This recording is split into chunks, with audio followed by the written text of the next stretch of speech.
ராஜா ராணி படத்தின் மூலம் சினிமாவில் இயக்குனராக அறிமுகமானவர் அட்லி. அடுத்தடுத்து தெரி, மெர்சல், பிகில் என விஜயை வைத்து 3 ஹிட் படைப்புகளை கொடுத்தவர் பாலிவுட்டுக்குள் என்ட்ரி தந்தார். அங்கு ஷாருக்கானை வைத்து இவர் இயக்கிய ஜவான் திரைப்படமும் பெரிய வெற்றியை பெற்றது.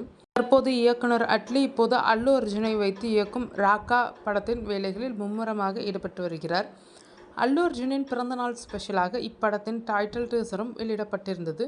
இப்படத்தில் தீபிகா படுகோனும் முக்கிய கதாபாத்திரத்தில் நடிக்கிறார். மிகுந்த எதிர்பார்ப்பிற்கு மத்தியில் பிரம்மாண்டமாக உருவாகி வரும் இப்படத்தை சன் பிக்சர்ஸ் நிறுவனம் தயாரிக்கிறது. இப்போது இயக்குனர் அட்லி, பிரியா அட்லி தம்பதிக்கு பெண் குழந்தை பிறந்திருக்கிறது.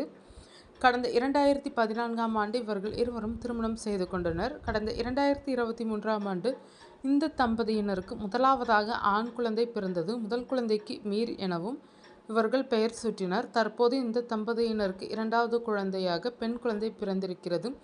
இந்த தகவலை அட்லி, பிரியா தம்பதி அவர்களுடைய சமூக வலைதள பக்கத்தின் மூலம் தெரிவித்திருக்கிறார்கள். தற்போது பெண் குழந்தை பிறந்திருப்பதற்கு திரைத்துறையினர், ரசிகர்கள் என பலரும் இந்த தம்பதியினருக்கு வாழ்த்துக்கள் தெரிவித்து வருகிறார்கள்.